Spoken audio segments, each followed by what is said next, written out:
Capítulo 21, continuando a palestra. A palestra, senhora Laura, exclamei com interesse, sugere numerosas interrogações, relevar-me-á a curiosidade, o abuso. Não diga isso, retrucou, bondosa, pergunte sempre. Não estou em condições de ensinar. Todavia, é sempre fácil informar. Rimo-nos da observação e indaguei em seguida. Como se encara o problema da propriedade na colônia? Esta casa, por exemplo, pertence-lhe? Ela sorriu e esclareceu.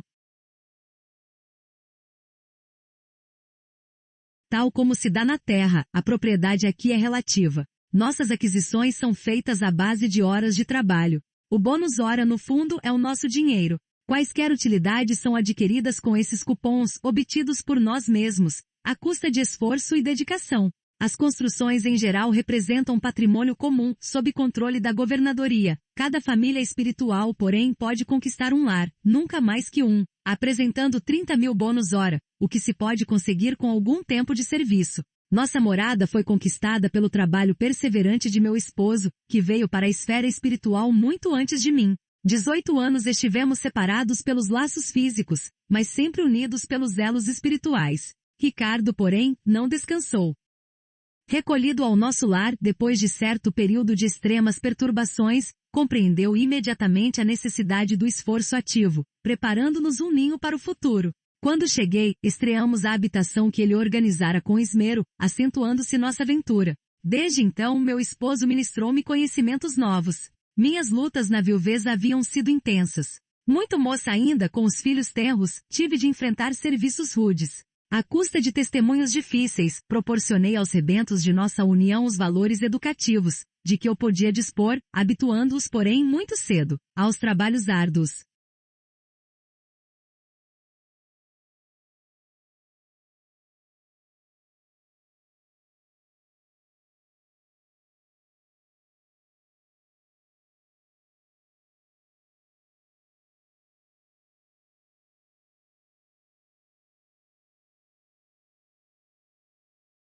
Compreendi depois que a existência laboriosa me livrara das indecisões e angústias do umbral, por colocar-me a coberto de muitas e perigosas tentações. O suor do corpo ou a preocupação justa, nos campos de atividade honesta, constituem valiosos recursos para a elevação e defesa da alma. Reencontrar Ricardo, tecer novo ninho de afetos, representava o céu para mim. Durante anos consecutivos, vivemos a vida de perene ventura, trabalhando por nossa evolução, unindo-nos cada vez mais e cooperando no progresso efetivo dos que nos são afins.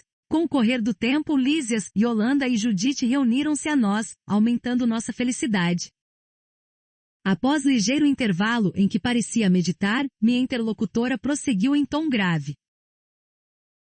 Mas a esfera do globo nos esperava. Se o presente estava cheio de alegria, o passado chamava a contas, para que o futuro se harmonizasse com a lei eterna. Não podíamos pagar a terra com bônus hora e sim com o suor honrado fruto de trabalhos. Dada a nossa boa vontade, aclarava-se-nos a visão, relativamente ao pretérito doloroso. A lei do ritmo exigia então nossa volta.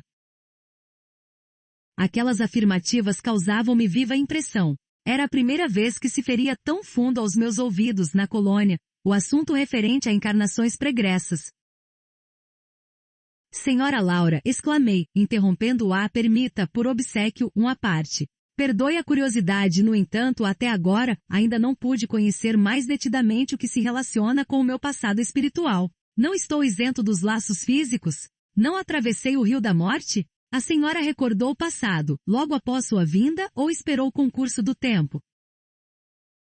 Esperei-o, replicou sorridente. Antes de tudo, é indispensável nos despojarmos das impressões físicas. As escamas da inferioridade são muito fortes. É preciso grande equilíbrio para podermos recordar, edificando. Em geral, todos temos erros clamorosos nos ciclos da vida eterna.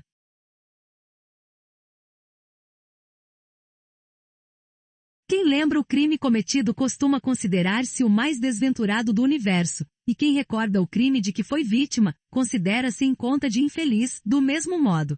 Portanto, somente a alma muito segura de si recebe tais atributos como realização espontânea. As demais são devidamente controladas no domínio das reminiscências e se tentam burlar esse dispositivo da lei, não raro tendem ao desequilíbrio e à loucura.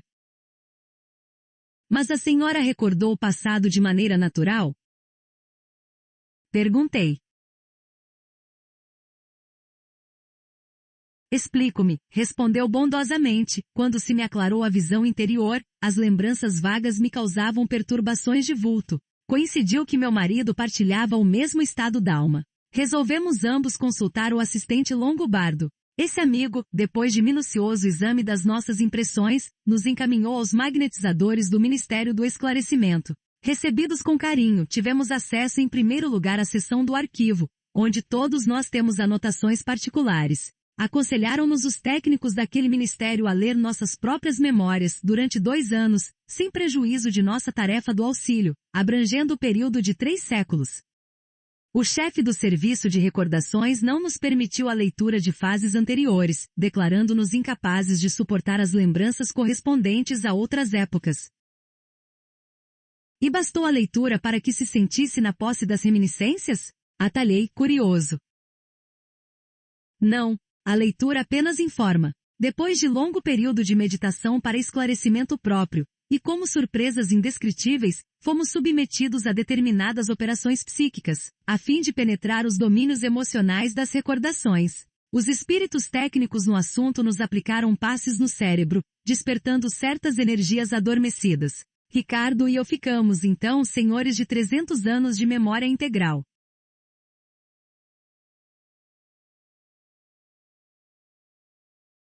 Compreendemos então quão grande é ainda o nosso débito para com as organizações do planeta.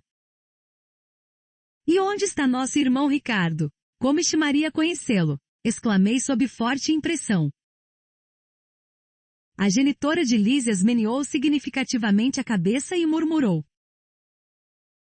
Em vista de nossas observações referentes ao passado, combinamos novo encontro nas esferas da crosta. Temos trabalho, muito trabalho na Terra.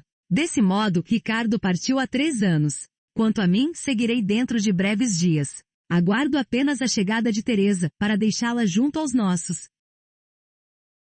E de olhar vago, como se a mente estivesse muito longe, ao lado da filha ainda retida na terra, a senhora Laura acentuou. A mãe de Heloísa não tardará. A passagem dela através do umbral será somente de algumas horas, em vista dos seus profundos sacrifícios, desde a infância. Pelo muito que sofreu, não precisará dos tratamentos da regeneração.